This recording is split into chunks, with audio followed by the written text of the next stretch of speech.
दरवाजा खोलने में। ले पकड़। और अभी तक ऑफिस के लिए निकली क्यों नहीं?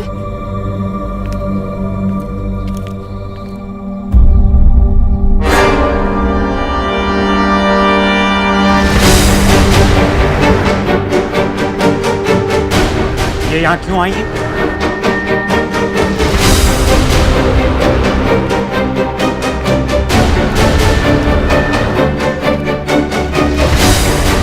भाई साहब,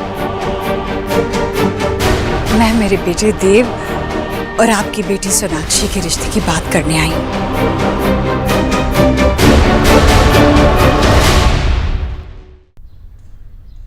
देव और सोनाक्षी एक दूसरे से बहुत प्यार करते हैं। मुझे लगता है हम लोगों को उनकी शादी करा देनी चाहिए। ऐसा सोचा भी कैसे आपने? हम अपनी बेटी को घर में बिठाकर रख लेंगे, लेकिन आप क्यों वहां नहीं भेजेंगे? अरे आपकी हिम्मत कैसे हुई ऐसा सोचने की? आपका गुस्सा जायज है भाई साहब।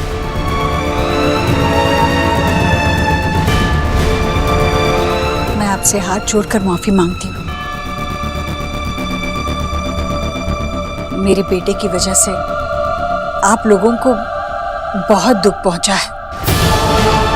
उसने जो कुछ भी गलतियां की हैं, जिनकी वजह से आपको बहुत परेशानी हुई है, सबके लिए मैं मन से शर्मिंदा हूं। भाई साहब, बच्चों के भविष्य का सवाल है और अपनी बेटी के फ्यूचर की चिंता है हमें। आपको हमारी बेटी के फ्यूचर की चिंता करने की जरूरत नहीं है। हमें ये रिश्ता नहीं करना है बहन जी। बहन जी, आप बड़े लोग, आपको याद नहीं होगा, लेकिन मैं आपको याद दिला देता हूं। मैंने आपके घर आकर कहा था कि आप अगर झोली फैलाकर इस रिश्ते की भीख भी मांगेंगी तो हम मना कर देंगे। अरे आपका लड़का न तो हमारे घर को डिजर्व करता है और न हमारी बेटी को। जाइए, जाकर संभालिए उसे। कहीं शराब पीकर वो किसी और के प्लीज आप यहां से चली जाइए। दरवाजा इस तरफ है।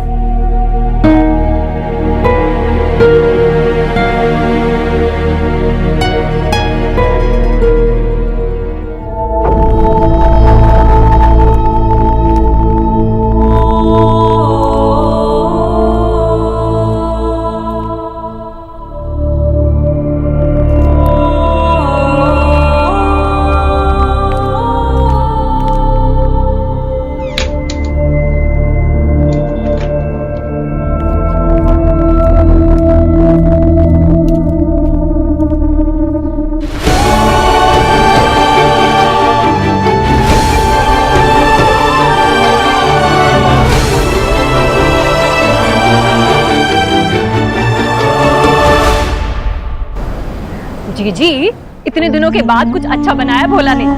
खाइए आप भी, आइए। नहीं भाभी, मुझे भूख नहीं है। अरे जीजी, ऐसे कैसे भूख नहीं है? सुबह से कुछ खाया आपने? लीजिए खाइए। नहीं सच में भाभी, मुझे नहीं चाहिए। हाँ, सुबह बंगालियों के घर जो गई थी आपने, उनकी बातों से पेट भर गया होगा आपका, है ना? देव के लिए आपने इतना कर तो लिया। गई थी ना आप उनसे बात करने, और उन्होंने क्या किया? अरे आपकी बेइज्जती करके धक्के मार के घर से बाहर निकाल दिया। इतना जलील होने की क्या जरूरत है जीजी? हमारे देव में कोई कमी है क्या? भाभी, देव सोनाक्षी से प्यार करता है। उसके साथ वो जिंदगी बिताना चाहता है। जीजी, गरीब की बेटी आजकल के बच्चों का प्यार खूब समझती है।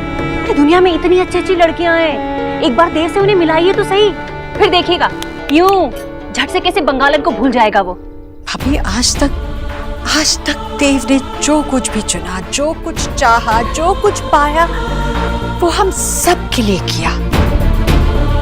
पहली बार उसने सोनाक्षी को अपने लिए चाहा और चुना भी, पर खो दिया। मैं अपने बेटे का दिल दुखते हुए नहीं देख सकती। देव सोनाक्षी से शादी करना चाहता है। मैं देव की ख्वाहिश पूरी करके ही रहूंगी। सोनाक्षी को इस घर की बहू बनाकर ही रहूंगी, फिर चाहे उसके लिए मुझे कुछ भी करना पड़े।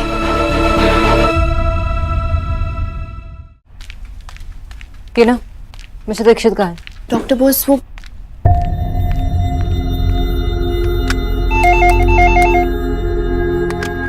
हेलो, एक्चुअली डॉक्टर बोस आए हैं।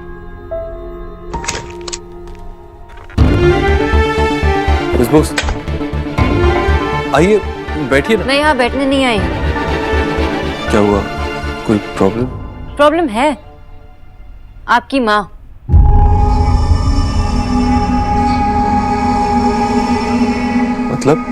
मतलब कि आपकी माँ मेरे घर आई थी, वो भी सुबह सुबह। मुझसे कहने लगी कि मैं आपसे शादी करूं। मैंने मना किया, कहा कि नहीं ये नहीं हो सकता, फिर भी वहाँ पे रुकी रही। मेरे माँ बाबा के लिए वेट किया और फिर उनसे बातें की। कहने लगी कि सोना को मना लो देव के साथ शादी करने के लिए। ये नहीं हो सकता देव, मैं अपने पेरेंट्स को इस कीचड़ में वापस नहीं धकेल सकती। तो प्लीज आप समझ लीजिए और अपने माँ को भी समझा दीजिए। वहाँ आई थी? एग्जैक्टली। जब मैं ना कर चुकी हूँ तब भी। लेकिन सोनाक्षी, जब माँ ने इतनी कोशिश की, तुम मान क्यों नहीं रही हो? इस क्यों का जवाब मैं कई बार दे चुकी हूँ देव, हम और नहीं। देव, ये डिसीजन हम लोग ने लिया है और ये फाइनल है। मैं तुमसे शादी नहीं करूंगी।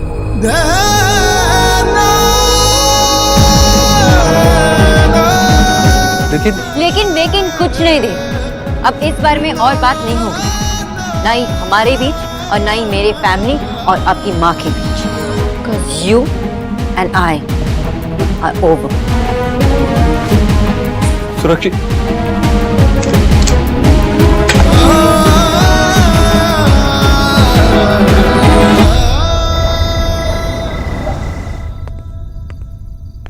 हाँ?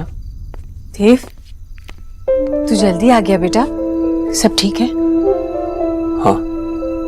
देव, वो सोनाक्षी ने हाँ नहीं कहा, पर माँ, हाँ नहीं कहने का मतलब होता है ना। पर ठीक है ना, इट्स ओके। और नहीं तो क्या, ठीक है, एक बार ना कहा, पर इसका मतलब ये नहीं कि वो अगली बार भी मना करेगी। तो चिंता मत कर, मैं हूं ना, मैं फिर से जाऊंगी, मैं फिर से उनसे बातें करूंगी, मैं उनकी बात समझूंगी और फिर अपनी बात कहूंगी। तो देखना, आखिर में मैं सोनाक्षी को मनवा कर ही रहूंगी। मेरे देव को भला कोई ना कैसे कह सकता है? नहीं, तूने जो आज किया वो तू फिर से कभी नहीं करी। अरे बेटा, माँ, इस बारे में मैं तेरी कोई बात नहीं सुनूंगा।